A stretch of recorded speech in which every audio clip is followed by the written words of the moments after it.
Hello, and welcome to another Fantasy Premier League video. My name is Steve, and today we'll be going through my plans for Palmer, given he has been absent from training so far this week. He also wasn't on the bench for the Conference League midweek either, and he's currently the last remaining flagged player in my team. We'll also be going through KDB's return to the pitch in the Champions League and how that might impact Foden, whether we might actually see a shift in KDB's normal positioning, and what the key indicators are to look out for as to how he will end up slotting back into the City squad. And of course, we'll also go through some notes on the rest of the players in my team, including a few ideas of what I've got or what I'm looking at over the next couple of game weeks, and my list of budget defenders that I'll be scouting in game week 11, as I'll be looking to divest out of my defense next week in order to make some upgrades elsewhere in my squad.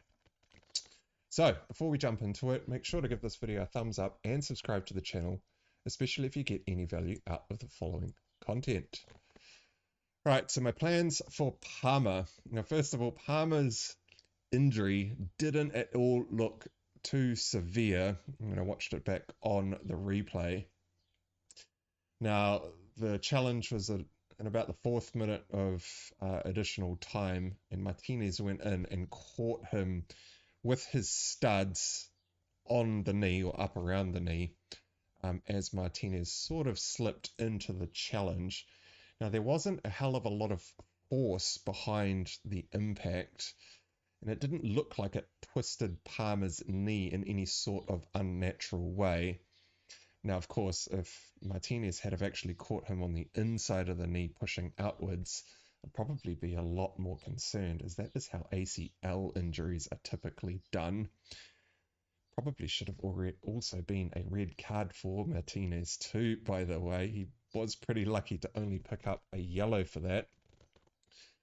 But for Palmer, with any knee-related injury, it's always very hard to tell, as it could have actually been some sort of jarring injury. Now, the knee is obviously a joint. There are muscles around it. There's no actual muscles inside the knee. Of course, there's a lot of ligaments and tendons and whatnot. But it could have actually been quite a jarring injury, and it could have also potentially aggravated a prior injury. And quite often, players don't actually realize they're injured when they're on the pitch. And it's not until they get into the showers and start to cool down that they actually start to swell and the throbbing starts to kick in. Now, Palmer did actually play on in the game, and he did, in fact, do a bit of a dribble with some rapid angle changing movements, which would have put a lot of his body weight through the knee. That he took the hit to. So I suspect Palmer is probably going to be fine this week. But either way, for my team, I can't really afford the two transfers to sell Palmer and buy him back again right now. So even if he was confirmed out this weekend, I think I'd probably just have to take it on the chin and allow Wout Faes to come in off the bench. Now, Palmer is very highly owned, and I think many managers will probably come to the same conclusion I have and risk playing him against Arsenal this weekend. So if he is actually out, it'll only be the non-Palmer teams that have an advantage for game week 12, and so the rank damage will probably be quite limited due to his pretty high EO. But of course, if he is benched, then my chances of a healthy green arrow will probably suffer in game week 12, which is not ideal. They just came out of a bit of a horror game week. So I'll be playing Palmer this weekend. Now, before we shift away from the Chelsea team, I bought in Jackson last weekend. If you missed my earlier videos this week, I sold Slanky for Nicholas Jackson this weekend.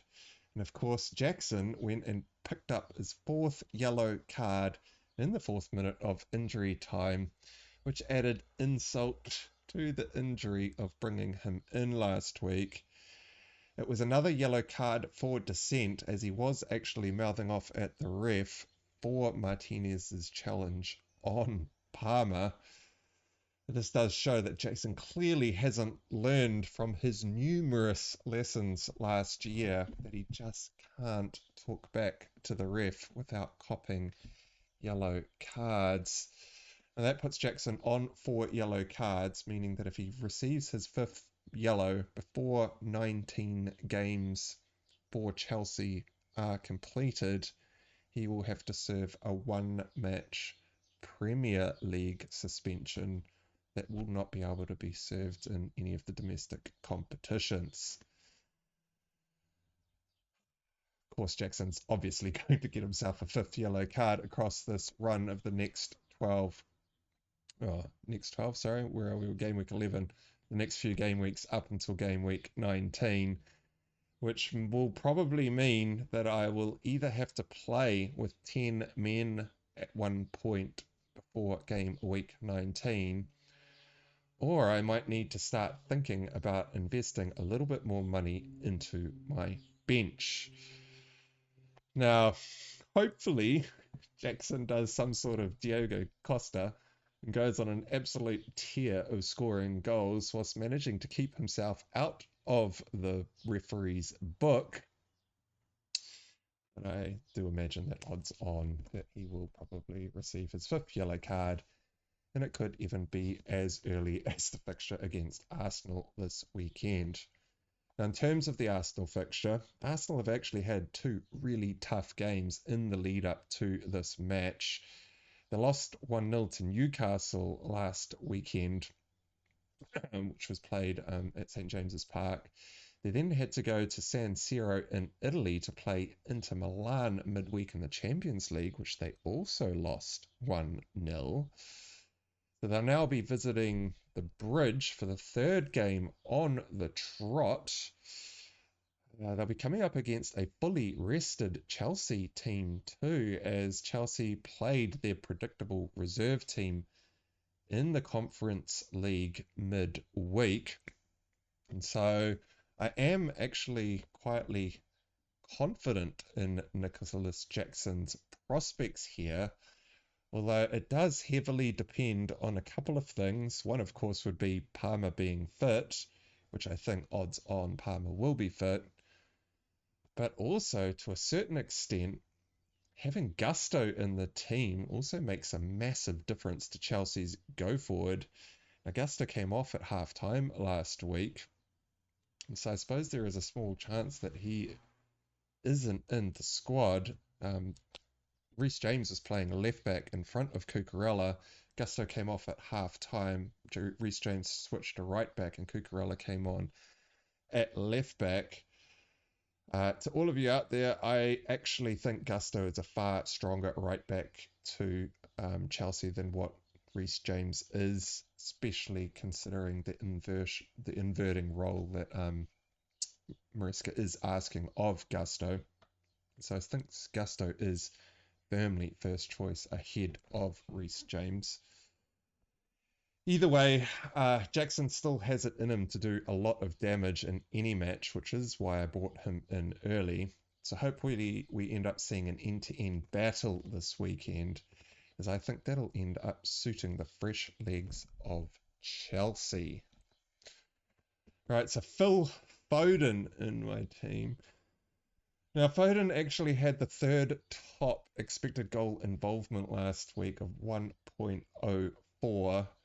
First was Solanke with 1.52, as he came out of hibernation mode and went on an absolute tear in the Aston Villa match.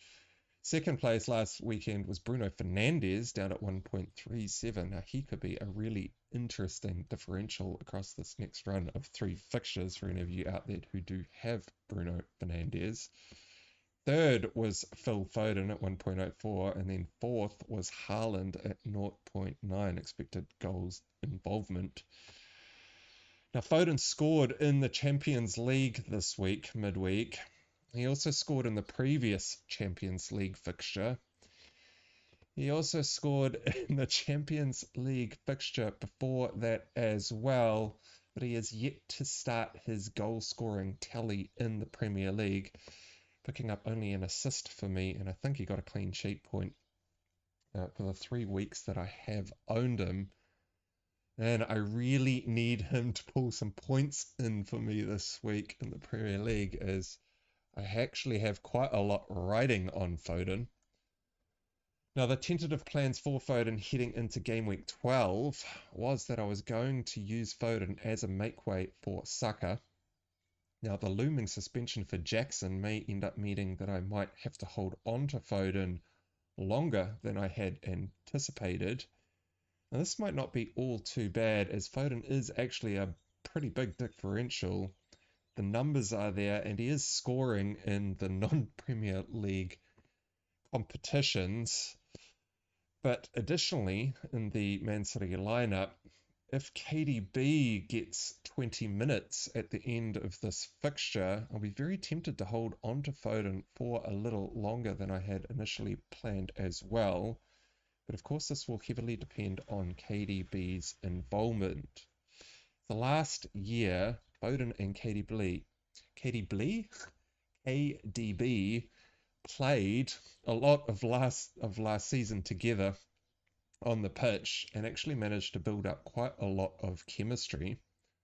Now, KDB also provides much more goal threat sitting in behind Haaland than what Bernardo Silva or Gundogan offer. So I'll be keeping a very keen eye on whether KDB does make it onto the pitch this weekend, which I am in fact predicting. The most crucial piece of information will be who he comes on for. If Bernardo Silva is subbed off and KDB comes on to play alongside Foden, that'll be a pretty big hint that Pep is looking to pair them up again. However, if he comes on for Kovacic again, like he did in the Champions League midweek, we could see a deep-lying KDB in an eventual starting lineup, as Pep might be considering shifting KDB deeper to kind of cover the lack of having Rodri in the squad. This is something I talked about a little earlier in the week. Now, of course, the game state will also need to come into a bit of consideration, but these are the types of things I will be looking out for this weekend. Now, I know a few of you out there are a little perplexed by KDB coming on at the end of the Champions League match, and I think it was about the 84th minute, when it was already 4-1 down and the game was pretty much dead for Man City. Now, when you've been off the field for as long as KDB has, you get completely out of touch with the pace of the game. Now, the pace of the game, how tight your touch needs to be, and how quickly you need to assess the situations that you're in, actually takes quite a bit of adjustment when you've been out of the game for a lengthy spell on the sidelines. So I'm expecting another short run out for KDB this weekend against Brighton, as that will help ease him back into the swing of things. Now, my guess is that we're going to see KDB come on at whatever designated minute that the physios and Pep have decided pre-match, which will probably happen regardless of game state, assuming that his body did come through that first run out unblemished. Right, so anyway, back to Foden. The December is nearing, which is one of the most chaotic fixture periods for the Premier League. Now, this severely increases the risk of rotation in the top teams, and Foden is usually a pretty high risk player when City have a fully fit team. Now, there are a lot of injuries about in the City squad, so we might actually see Foden afforded more minutes than potentially what we have seen in the past. So I'll actually be assessing Foden week to week moving forward. He might actually end up staying in my team a little longer than I had anticipated. Right, so we'll go through a little bit of the rest of the squad, and we'll start with Emile Smith-Rowe because on the whole rotation threat issue. Fulham, I'll bring up my fixture ticker from game week 11. Now if we take a little, so I've adjusted some of the difficulty ratings of some of the teams in here. So we've increased Nottingham Forest significantly. I mean, if we look at the table position right now, Nottingham Forest are third after 10 fixtures. So we have definitely bumped them up as a much more difficult opponent. I think we've dropped West Ham. We've adjusted a couple of the lower grade teams. So you'll probably see a few extra different colours in this fixture ticker. But anyway, Fulham, way down here. So Crystal Palace away this weekend, game week 11. Game week 12, Wolves at home, was the last game that I was looking to hold on to Emile Smith-Rowe for. And the reason for that is, well, first of all, the fixtures turn in game week 13. Tottenham away, Brighton at home, Arsenal at home, and then Liverpool away for an immediate run of 4 fixtures. That's not great. In game week 13, that starts the end of November. Game week 14 is actually a midweek Premier League fixture, and then game week 15 is the end of the week. So game weeks 13, 14, and 15 all happen basically within the space of a calendar week. So this is how the increase in fixture congestion is coming up. And Emile Smith-Rowe is actually at risk of being benched probably in that Spurs fixture, because he was actually benched in favour of an additional defensive midfielder for the Man City match back in game week 7. So I suspect that Marco Silva might do the same for Spurs in game week 13. That's the start of the heavy Premier League fixture schedule. And ideally, I was looking to move Emile Smith-Rowe back to Semenyo. However, Semenyo is still sitting on 4 yellow cards. So if I do look to go back to Semenyo, I'd probably need some more bench cover in my team in order to make this move. And of course, I am short on transfers at the moment as well. And so there's a couple of cracks starting to show in the team. Now, I'm just going to go through the rest of the remaining players quite quickly, and we'll bring up a new screen that I've actually been working on in the website. Now, still not finished, brand new layout. This is more of a kind of a planning summary type view where you can see, a lot more detail than just your basic who the player is coming up against. And of course, it doesn't quite all fit onto the screen too nicely, but it does kind of give you a bit of a nice readout of some key stats per player in kind of like a player card kind of idea. So you got the price at the top, the net transfers for the game week underneath, the ownership.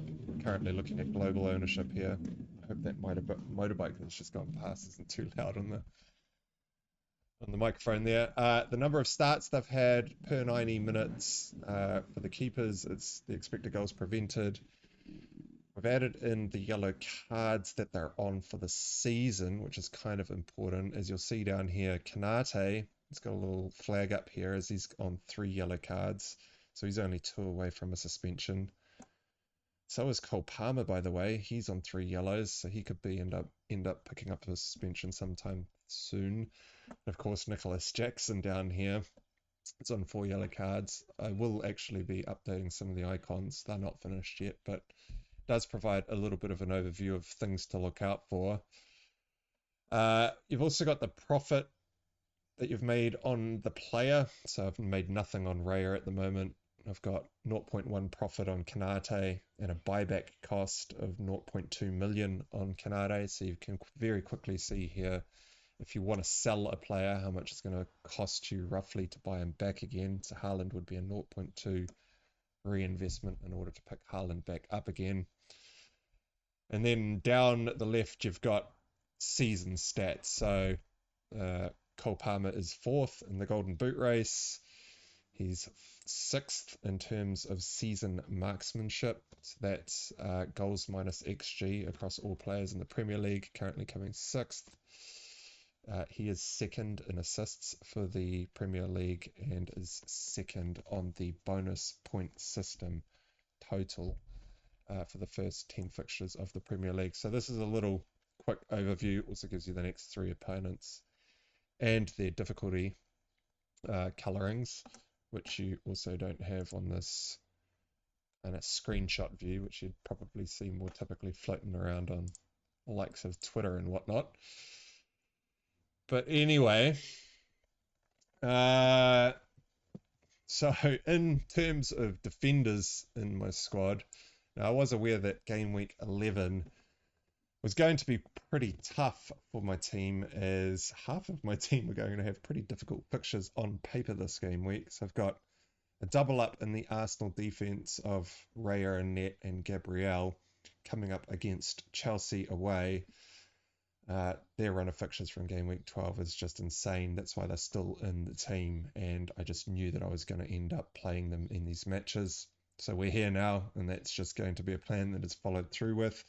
I think this is also going to be the case for a lot of FPL managers out there, and so either that or they would have divested away from a double up in Arsenal and will be looking to spend some transfers in order to get back on a double up from game week 12 heading forward. So we're a little bit ahead of the curve there.